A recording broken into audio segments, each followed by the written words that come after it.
What's going on, guys? Auzio here and welcome back to a brand new video. So today we have the Serie A starting team for FIFA 21, and this team right here is not going to cost you guys more than 50,000 coins.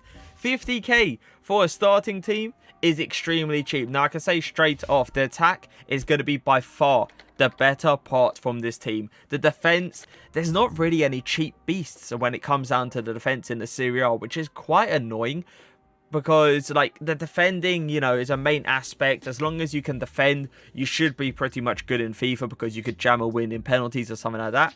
But the attack, I'm telling you, man, is going to score a lot. And I mean a lot of goals. But let's get straight into it. In the goalkeeper position, we are going to have Serie. Serie, for me, I've always struggled to score against him at the start of FIFA. It's just been one of those ones where I don't know how to score at the start of FIFA because, you know, it's all new. And Serie has always been that keeper that pulls out wonder saves, pulls out these fast reflex saves, and it's always been annoying. Now, you might question the 84 overall keeper, but at the start of the year, these 84s, 83s, and you could even question 85s, go for around 2 to 5k. Serie will probably be 2 to 3k. The reason they're so cheap at the start is because there's no SBC that requires like a really high rated player or high rated team, let's say, and that's why these keepers are very, very cheap at the start of the year. Now, if you do not like Serie, let's say he's not putting out the wonder saves, let's say he's conceding too many goals, you can actually go for this guy right here. He is also an amazing keeper, and if we actually look at his stats, 88 reflexes, 86 diving, 79 handling is the only thing I can honestly question, but he has got the 81 positioning as well. Really nice keeper, and you could arguably say he is better than Serie, but I've kept Serie in the team for now, just because why not at the end of the day. Now, this guy right here is going to be a complete broken player. Like, I don't know why I reckon he will be so cheap, and I don't know why, because yeah, the acceleration and sprint speed is not great, but he's actually got decent standing tackling, decent slide tackling, great aggression, not bad strength, and he is going to be a player that's going to feel pretty decent on the ball. I feel like he will still have that clunkiness to him, so, you know, don't go overboard when it goes down to dribbling with him. But I can tell you one thing, he is by far better than this guy right here. He's good. Hey, this guy is good and cool, but like dribbling, strength, stuff like that, I feel like the other centre-back clearly wins. Now, I feel like this one is going to be a person that you can rush out with, be very aggressive with, because he has got the 88 aggression. That will also increase the sprint speed and acceleration in-game, so keep that in mind. Well, Nkulu is going to be your holding centre-back. A player that's going to wait for the perfect moment to then go in for the tackle. And trust me, he will be coming out with the ball. Now, if you do not like both of them, you can actually go ahead and get this man right here. He, I reckon, though, is going to be quite expensive. So keep that in mind. If he is expensive, then go for these two. But look at this. Look at this. 86 standing tackling, 88 marking, 86 interceptions, 82 sliding tackling, 85 aggression, 79 strength at the start of the year. As a starter centre-back, boys, this guy's going to put in the tackles. Good luck trying to draw past him, because it's going to be quite big of a struggle. Now, outpacing him shouldn't be really a problem, but if you put the right chem style, he should be perfect. Now, in the left-back position, we have got the man, the myth, the legend, Mario. Now, Mario is going to be the only left-back that I'm actually going to provide for you guys today, simply because other than Hernandez, there's no other good left-back, like, in the top 1,000, you know. Like, I don't get it. Because he's got such a great acceleration, sprint speed. His dribbling is actually pretty good. He's got decent standing tackling. Aggression, strength not being the greatest, but 91 stamina with the 92 jumping should be perfect for a left back at the start of the year. But yeah, there's no other good overpowered left back when it comes down to the Serie A. And that's like super annoying. As I said, you can argue Hernandez, and I would agree with you. But the only problem is, he's probably going to be like 20k, 25k. So we have to keep it very cheap. Now, in the right back position, we have got Bruno Perez. Bruno Perez looks really good when it comes down to pace. Like 92 sprint speed and 84 acceleration. But like, that's pretty much it apart from dribbling, right? Yeah, you got a bit of shot power, but you got no finishing. Agility, balance is really nice. Strength, aggression is not the greatest. 85 stamina will make him last throughout the whole 90 minutes. 73 standing tackling and 74 sliding tackling. The problem is, is, you know, like, he's not going to really do much in defense. Let's all be fair. He will catch up to the player, but what is he going to do once he catches up to the player? So if you do not like him, you can actually go for Mohr, which is a better defensive player, better right back when it comes down to defensive stats. 77 standing tackling and 77 slide tackling. So which means, you know, he should put in a really good tackle. He's got that aggression. He actually has pretty decent strength. He hasn't got as much pace as Bruno, but he can also dribble with the ball fairly well. So if you want a more all-rounded fullback, you go for Mohr. But if you want a fullback that's just going to, you know, catch up to pretty much everyone, you do go for Bruno. Now, with the right CDM, you can actually go for this man right here, Perez, because he's a player that can defend, as you clearly can see with his standing tackling and slide tackling. But he can also go forward with his amazing dribbling stats. I wouldn't say amazing, actually, but we move.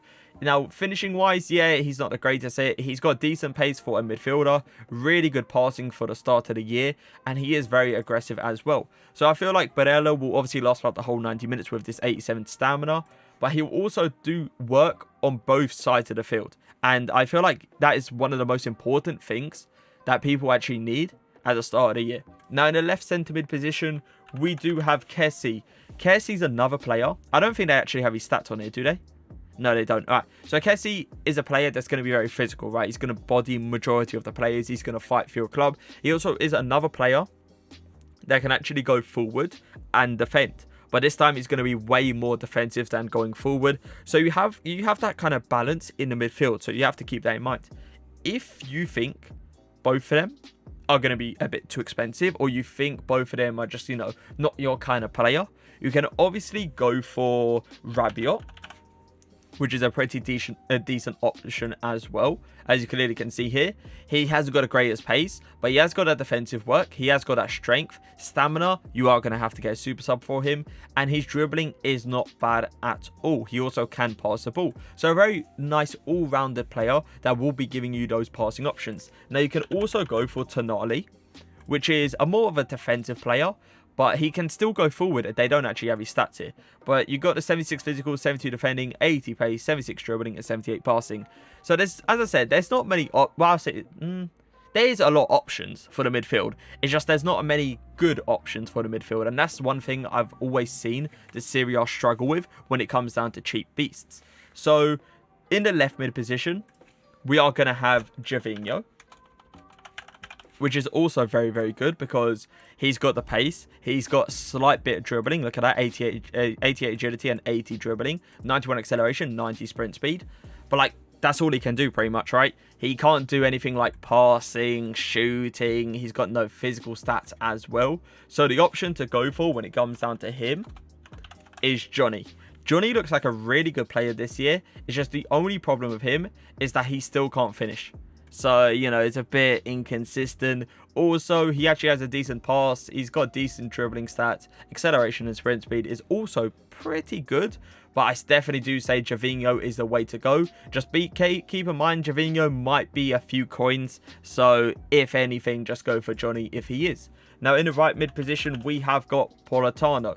Politano is a player that is really interesting to see, because he has that acceleration and sprint speed to play down the line. Maybe, you know, that would have been a bit better if it was like 90 or something like that. That would have been a bit more comfortable. But look at the dribbling stats. 89 agility with the 83 dribbling, 84 ball control, 81 reactions, and 87 balance. Like, come on. The dribbling stats are definitely top tier. He can pass a ball as well, but also he can finish a ball. So if it comes to him to the back stick and it comes for a volley, he will put it into the back of the net. Now, in the right mid, if you do not like him, you can actually go for, I believe it's called Lazari. Lazari is another great option with the pace being pretty much to the max. 91 acceleration, 87 sprint speed. Can't finish, can dribble, can pass as well. Got no strength and no aggression. So the real question is, do you want like two Gervinhos on both wings? Because this guy can run, he can dribble better than Gervinho as well, and he can actually pass. Or do you want to go for a player that's a bit more controlling, a bit more possession-based, where you pass him the ball and he will do very well there? You know, it all comes down to what your playstyle really is. Now, in the striker positions, you actually have a lot of options. So we got Korea first in this position. Look at this though. Look at the stats. Hopefully, yeah, okay. I was about to say, hopefully they do actually show it. 81 acceleration, 86 sprint speed. They got a 77 finishing, 79 shot power, which I feel like is going to be enough. He has got the agility. He has got the dribbling. Ball control is definitely there. He actually has a decent pass as well. So this is like an all-rounded kind of striker, which I feel like will do pretty well.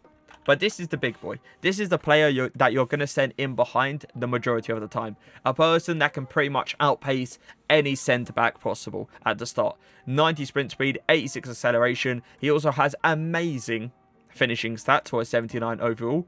Amazing dribbling. He hasn't got the, you know, top tier strength, but I feel like that's going to be enough. Yeah, the passing is not great. But what I feel like, the thing to do here is with Javinho and Politano and Korea, you kind of just feed it in behind to Muriel. Now, if the person is playing park to pass, you are going to have to tick-attack it around until you get like a 1-2 of these two. And then obviously go for a near pose or finesse, whatever the meta is going to be. But Muriel, for me, is definitely going to be a player that is going to be up there. Now, there is a lot of strikers. There's a lot, and I mean a lot of strikers that you can actually go for. You can go for Rebic if you really want to.